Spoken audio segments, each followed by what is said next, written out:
Well, with the first pictures from the Event Horizon Telescope released today in the U.S. Senate Armed Services Committee holding a hearing on President Trump's potential Space Force tomorrow, it seems that for better or for worse, humanity is taking its first steps towards a future in space. But are some of the biggest mysteries facing our civilization today still to be found on Earth? A new book out now in the UK and released later this month in the US alleges that scientists and archaeologists have for decades overlooked more than 100,000 years of American prehistory that could reveal the secrets of our species' origin and shine a light on the true extent of American colonial genocide.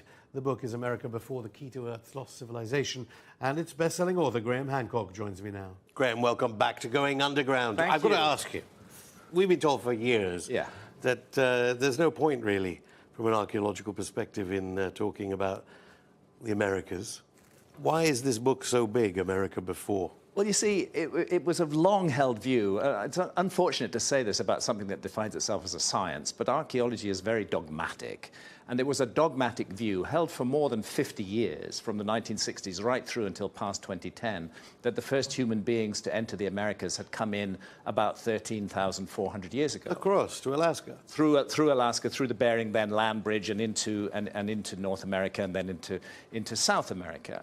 And this was a doctrine. It was called Clovis First. And actually any archaeologist, and I can give you a number of examples like Jacques Cinq-Mars, who excavated Bluefish Caves in the Yukon, any archaeologist who came across a site where humans were older than 13,400 years was viciously attacked, as though the archaeological community was a pack of hyenas. They just descended on these dissenting voices and utterly destroyed their careers and withdrew their research. You say in the book, the editor of Nature, one of the premier of scholastic magazines, characterized it as bullying and aggression against people who'd wanted to... Exactly. Terrible bullying and aggression. And I often try to figure out why this is. And I think maybe it is a natural human instinct to be territorial. And if your territory, your intellectual territory, is a particular idea about the past, you're going to tend to resist any ideas that contradict that. And if the stronger the ideas are, the stronger your resistance is going to be.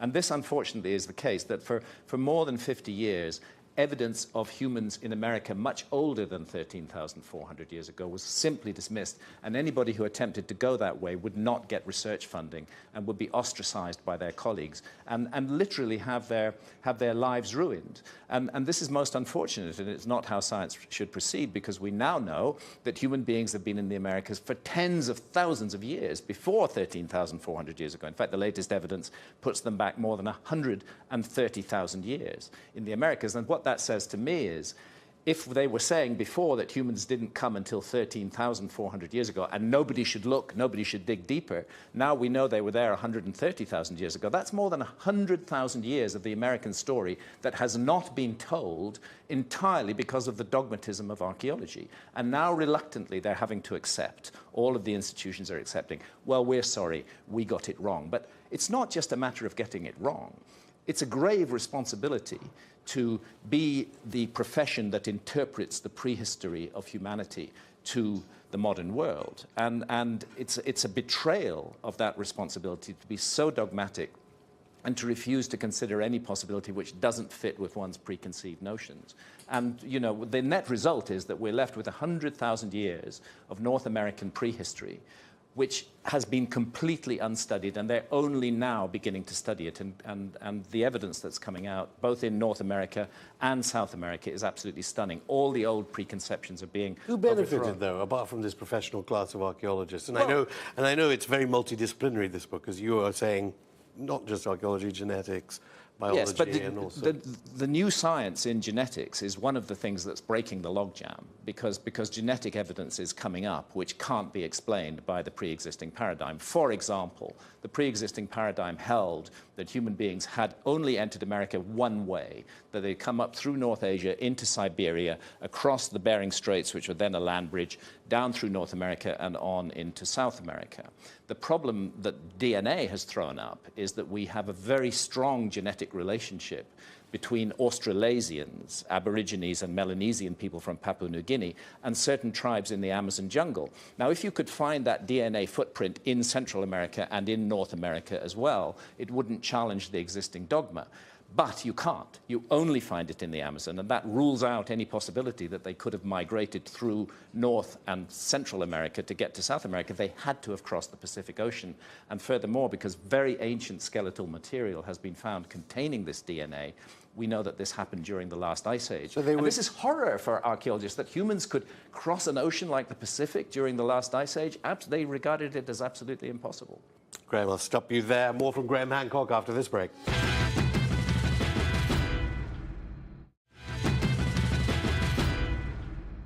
Welcome back. I'm still with Graham Hancock. You have made it your life's work to, if some of the 9 million people who haven't read your books are watching, we still don't really understand or officially understand why civilizations have all grew up at the same time in different parts of the earth. No, we don't. But that's just a mystery. Whereas your life work is to say there is a reason. Well, my life's work has been to say that there's a forgotten episode in human history, and that once we take that forgotten episode into account, a high civilization, as many of the myths and traditions of the world attest, that existed during the Ice Age and was destroyed in the cataclysms that brought the last Ice Age to an end.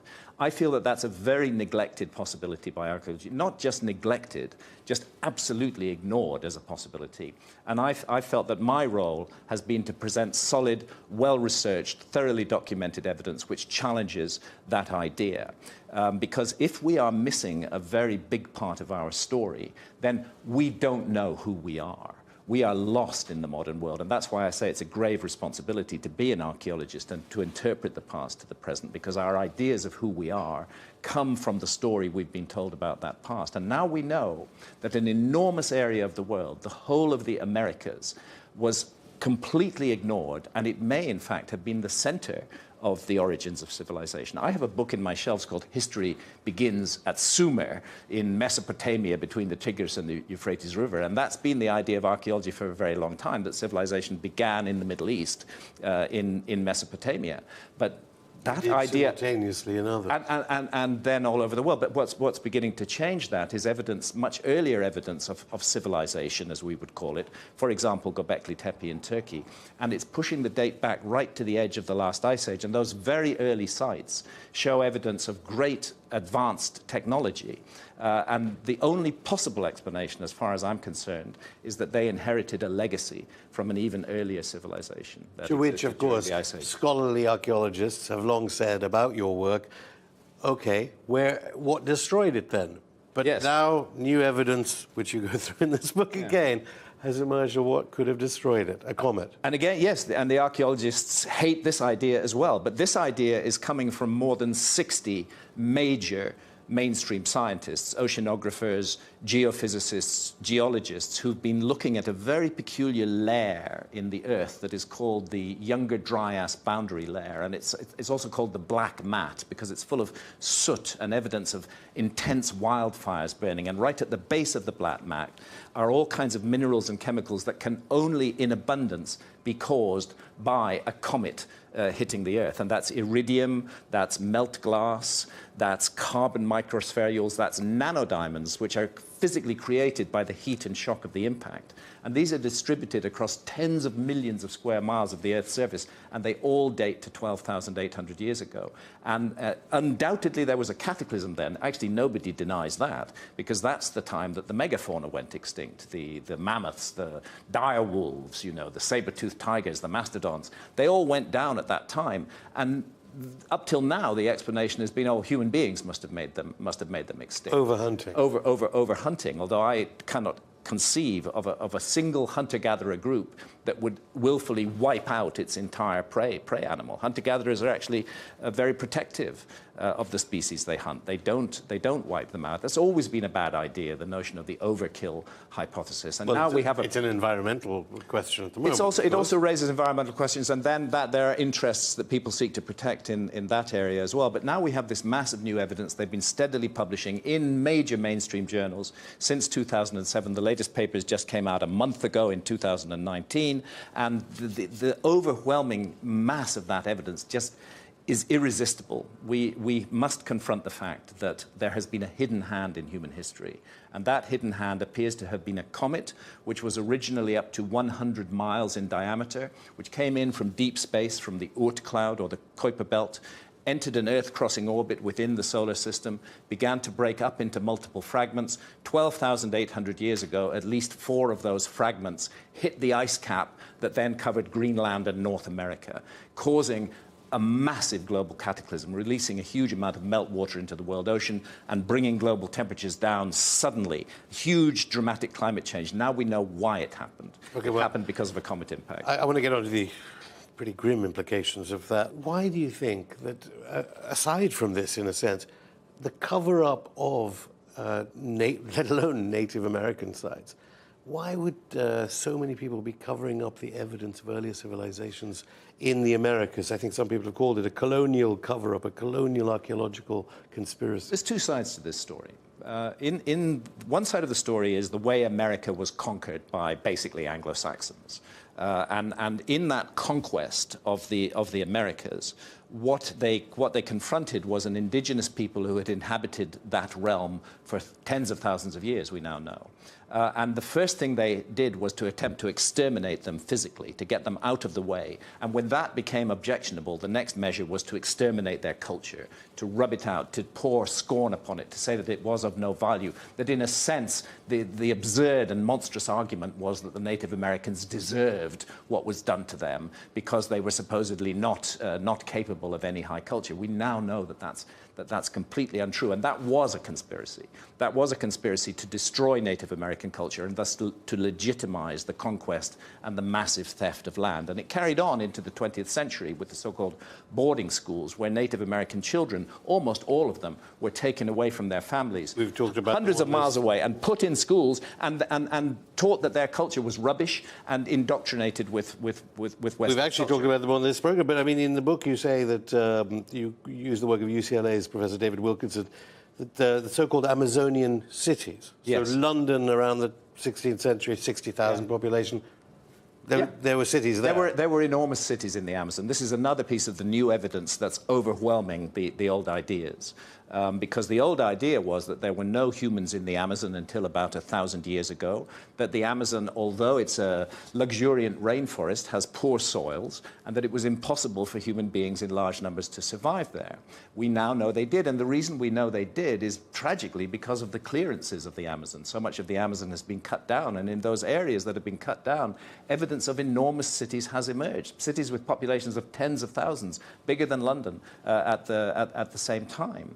And not only that, but evidence of high science, geometric geoglyphs on the Earth on a scale of hundreds of meters, squares, circles. They even performed the exercise that we attribute to the ancient Greeks of squaring the circle, a very sophisticated geometrical exercise. You can see that done on a scale of hundreds of meters in the Amazon. So is the point that we do have some of the information from this wiped-out civilization because, and it should be added, not everyone was killed by the comet. No, not everyone was killed. Hunter-gatherers There were okay. Just as we live today in a world where there are hunter-gatherers in the Amazon who don't even know we exist. There are hunter-gatherers in Namibia who live a full hunter-gatherer lifestyle. They know we exist, but they choose to perpetuate their lifestyle. They are coexisting with an advanced civilization, so-called, ours. And I suggest it was exactly the same during the Ice Age, that there was an advanced civilization on the planet, as many myths and traditions suggest, that it coexisted with hunter-gatherers.